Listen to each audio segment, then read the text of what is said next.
ரிஷபராசிக்காரர்களுக்கு ஆரம்பமே ரொம்ப அமர்க்கலமாக இருக்குதுங்க. ரொம்ப சூப்பராக இருக்குது.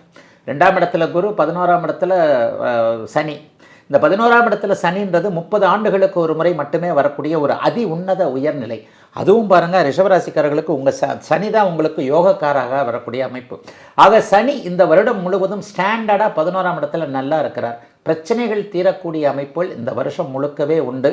ஓரளவிற்கு, அதாவது ரிஷபராசிக்காரர்களுக்கு இப்படிப்பட்ட நல்ல நிலைமை இருக்குது. உடனே எல்லாரும் அப்படி கோடீஸ்வரனா இப்படி கோடீஸ்வரனா, அம்பானி மாதிரி ஆயிடுவீங்களா, டாடா மாதிரி ஆயிடுவீங்களா, எலன் மஸ்க் மாதிரி ஆயிடுவீங்களா, அப்படி இப்படி ஆயிடுவீங்களான்னா நிச்சயமாக 2025 இருந்த நிலைமையை விட ஒரு 5 மடங்கு, 2 மடங்கு, 1 மடங்கு அவரவருடைய பிறந்த ஜாதக தசாபுக்திக்கு ஏற்ப நல்ல விதமாக கண்டிப்பாக இருக்குங்க.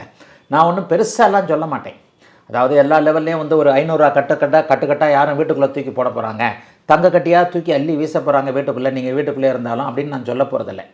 100 ரூபாய் சம்பாதிக்கிறவருக்கு 1000 ரூபாய் சம்பாத்தியம், 1000 சம்பாதிப்பவருக்கு 10,000, 10,000த்திற்கு லட்சம், லட்சத்திற்கு 10 லட்சம், 10 லட்சத்திற்கு கோடி என்கின்ற அளவில் இப்போது எந்த நிலைமையில் இருக்கிறீங்களோ அதற்கேற்ற வகையில் உங்களுடைய தகுதி, இருப்பிடம் எல்லாவற்றிற்கும் ஏற்றாற் போல இரட்டிப்பு லாபங்கள் இருக்கக்கூடிய அமைப்பு இப்போது கண்டிப்பாக ரிஷபராசிக்காரர்களுக்கு உண்டு.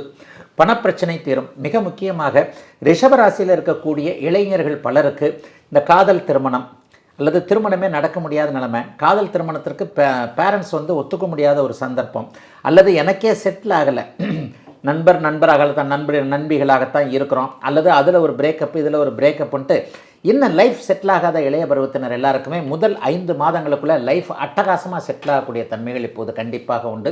ஆகவே ரிஷபத்திற்கு வயதிற்கு ஏற்றாற் போல முன்னேற்றங்கள், இருபடி முன்னேற்றங்கள் இருக்கக்கூடிய அமைப்புகள் இப்போது கண்டிப்பாக உண்டு. வீட்டிலையும் வேலை செய்கிறேன், வெளியிலையும் வேலை செய்கிறேன்னு நினைக்கக்கூடிய பெண்கள் எல்லாருக்குமே ஒரு தீர்வுகள், அருமையான மனசாந்தி கிடைக்கக்கூடிய நல்ல வருஷங்க ரிஷபராசிக்காரர்கள் எல்லோருக்கும் இந்த வருடம்.